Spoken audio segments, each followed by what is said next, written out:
Hey guys, on lagi. Hari ini kita mau introduce Saga Sandal. Paling YouTuber buat review untuk Exec dengan Premium. So hari ini I sebagai Saga Sandal, I buat review lah. Jom kita sekali tengok.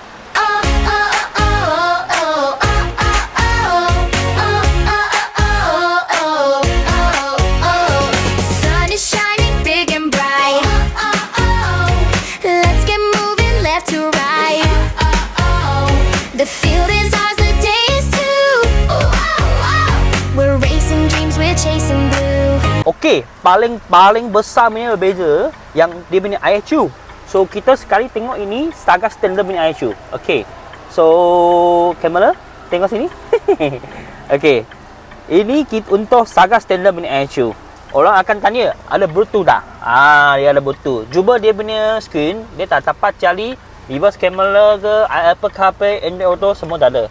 Tapi dia punya meter, dia still kasih you digital lah. Nampak? Okay, walaupun Saga Standard, dia sudah ada digital. Kalau MC2 yang dulu punya Saga, dia punya meter, walaupun Saga Premium S, dia pun 2 meter dalam sana. Sekarang dia kasih you digital. So memang cantik lah. Harga beza pun banyak. Kalau you beli Saga Standard 38,990 mah. Okey, beza dengan Exec sudah 44, 38, ada 6,000 beza. Okey, so korang kalau tak kisah reverse camera, tak kisah Apple CarPlay, you boleh pilih ini. Saga Standard memang you punya best choice lah. Sebab dia 1.5 480. Lagi satu, kita sini punya seat, dia punya fabric lain dengan Exec lah. Exec punya seat, dia ada buat design sikit. So, ini seat dia tak ubah. Sebab dia punya costing, dia sudah bagi ubah dia punya engine lah.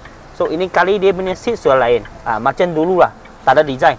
Exec punya ada design, Premium punya ada leather seat. Okey, ini untuk standard lah. Lagi satu, kita pergi belakang tengok apa beza. Jom. Okey, belakang apa beza, kecuali seat dia fabric lah, sama macam depan dia tak ada design. Lagi satu, I rasa ada penting punya balang yang sini.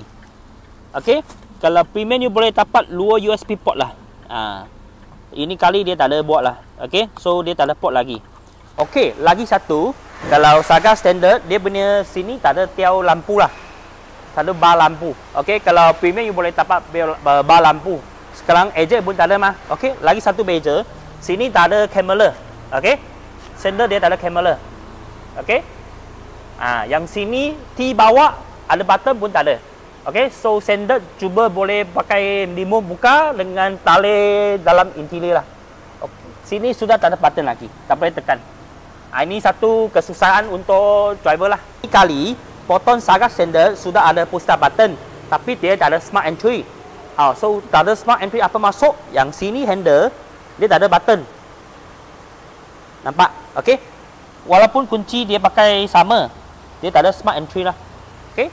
Dia boleh pakai kunci unlock dengan lock. Dia tak boleh macam kita touch sini lah. Lagi satu beza, kalau tayar dia punya rim design, Standard dia punya design macam dulu lah. Tayar size pun 14. Okay, you boleh nampak Exec Premium punya design lain. Tapi Saga Standard dia still sama design dengan dulu lah.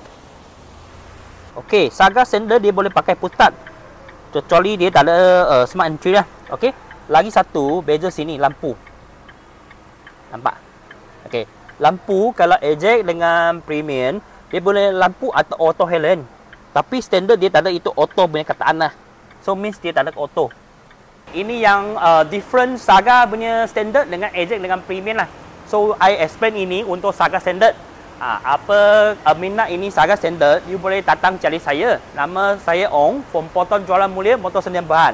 Area dekat Johor Bahru, Putrajaya, Baya Puteri. Okay, see you guys.